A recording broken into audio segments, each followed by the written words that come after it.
करीब 25 दिनों तक विदेश की यात्रा करने के बाद आचार्य धीरेन्द्र कृष्ण शास्त्री भारत लौट आए हैं, लेकिन उनका स्वागत यहां बड़े विवादों के बीच हुआ है। इटावा की घटना के बाद अखिलेश यादव ने कहा कि धीरेन्द्र शास्त्री अंडर टेबल पैसे लेते हैं। उन्होंने आरोप लगाया कि कथावाचक के लिए बाबा बागेश्वर 50 लाख तक लेते हैं। इन आरोपों का जवाब आज इंडिया टीवी से बात करते हुए खुद धीरेन्द्र कृष्ण शास्त्री ने दिया। उन्होंने अखिलेश यादव पर क्या कहा, अनुराग अमिताभ के साथ ये एक्सक्लूसिव इंटरव्यू देखिए।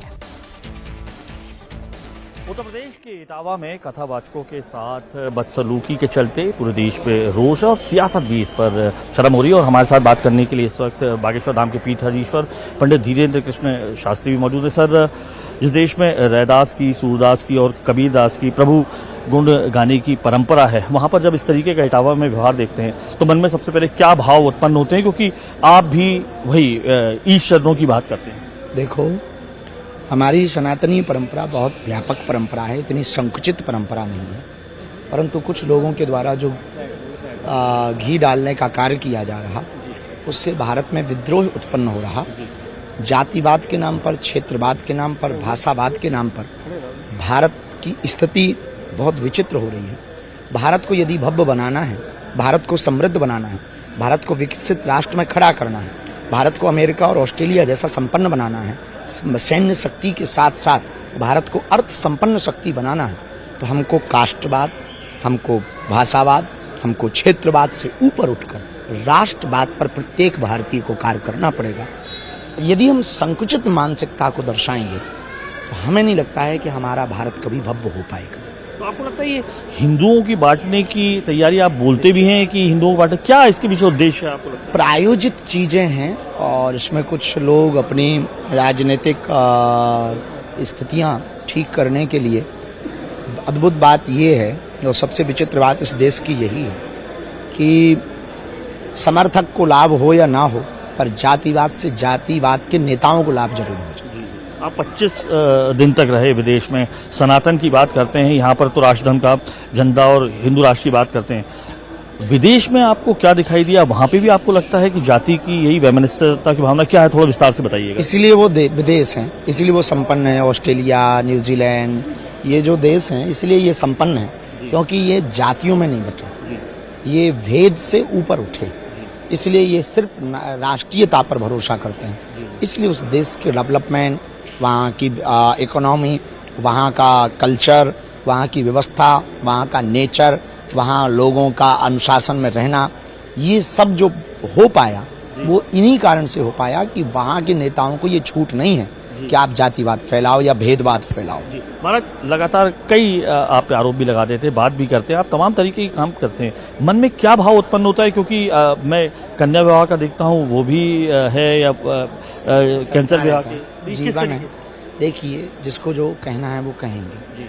हाथी चले बाजार, तो हम तो अपने हिसाब से कार्य करते रहेंगे, जो सेवा है वो करते रहेंगे। सबके अपने अपने मत होते हैं, हर व्यक्ति का आइकॉन अपने अपने देखने का अलग अलग होता है। कोई आपको अलग दृष्टि से देखता है, हमें अलग दृष्टि से देखता है, कोई मीडिया को भी अनेक नज़र से देखा जाता है।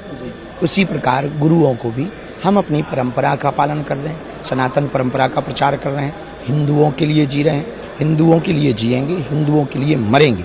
हमारा सपना है इस देश से जो सबसे बड़ा कैंसर का जहर है, वो जातिवाद का जहर, वो मिटे और देश में राष्ट्रवाद स्थापित हो और भारत हिंदू राष्ट्र। आपकी बातों से जो एंटी मोदी जो मोर्चा है उसे क्यों तकलीफ होती है, ऐसा लगता है आपको? क्योंकि आपकी बात से किसी के समर्थक नहीं है, न किसी पार्टी के हैं। माननीय प्रधानमंत्री जी का प्रिय होने का मतलब ये नहीं है कि हम किसी पार्टी के हैं। वो इस देश के नायक हैं और सबके हैं। प्रधानमंत्री किसी एक का नहीं है, सबका है। वैसे ही सबके वो प्रधानमंत्री हैं तो हमारे भी। गुरु का काम क्या है? जो है उसको मार्गदर्शन देना, उसको सलाह देना, उसके लिए प्रार्थना करना, वो हम अपना दायित्व निभा रहे हैं। आप किसी को ये अगर लगता है तो निश्चित रूप से उसकी अपनी निजी विचारधारा है। क्या ये लगता है कि किसी पार्टी विशेष के लिए वोट ट्रांसफर हो जाता है, ऐसा कुछ लगता है? क्योंकि आप भारत तो ठीक है, हम विदेश में भी रहते हैं, वहाँ तो वोट नहीं मिला। विदेश में क्या लगता है आपको? विदेश में क्या महसूस होता है सनातन की जो आप बात करते हैं, हिंदू राष्ट्र की? अभी भारत के जो रहने वाले लोग हैं उनके बच्चों के संस्कार घट रहे हैं, राष्ट्रीयता, भारतीयता वहाँ घट रही है। आने वाली 2-3 पीढ़ियों बाद वहाँ पर बहुत हालत खराब हो जाएगी यदि अभी उन बच्चों में कुछ बदलाव नहीं किया गया। इसलिए हम विदेश यात्रा पर लगातार जा रहे हैं। सेफ सनातन, सेफ चिल्ड्रंस, आखिरी बच्चों को बचाएं। बांग्लादेश और नेपाल में जिस तरीके के दृश्य आते हैं, क्या हृदय में आपके आता है वहाँ की यात्रा का सोचते हैं आप? मन में ऐसा लगता है कि भारत हिंदू राष्ट्र होगा तो 140 करोड़ हिंदू जो पूरे वर्ल्ड में रहते हैं, लेकिन बांग्लादेश में जो हो रहा है 140 करोड़ जो हिंदू रहते हैं वो प्रोटेक्ट हो पाएंगे। इसलिए तो हमें हिंदुओं को जगाना है। Bangladesh, Fiji, Myanmar, Indonesia, Nepal, Mauritius, जहाँ जहाँ हिंदू रहते, वर्मा यहाँ हिंदू रहते, बाली यहाँ हिंदू रहते, वो हम सब सुरक्षित कर पाएंगे। पहले हमें भारत को सुरक्षित करना। भारत है हिंदुस्तान। हिंदुस्तान तब हिंदुस्तान है जब यहाँ हिंदू है, और हिंदू जब तक जातिवाद से ऊपर नहीं उठेगा कैसे हिंदू। इसलिए अब हम पुनः द्वितीय पदयात्रा 7 नवंबर से 16 नवंबर तक दिल्ली से वृंदावन तक निकाल लें। 4 जुलाई को आपका जन्मदिन है। आखिरी सवाल है, तो हर आदमी जैसे नए साल में अपना कोई धैर्य बना लेता है कि ये करूंगा, क्या पढ़ लेंगे, क्या करना चाहेंगे? 28 साल की शायद हो रहे हैं आप, 4 जुलाई 29 साल, हाँ 29 साल के, हाँ। तो क्या सोचा जाएगा 30 के भाई पार करने से पहले? क्या मन में क्या है धीरेन्द्र शास्त्री के? भारत हिंदू राष्ट्र हो, पदयात्रा निर्विघ्न संपन्न हो, हम हिंदुओं को जगा सकें, और बस यही हमारे मन में भाव है और दूसरा कोई विचार नहीं है।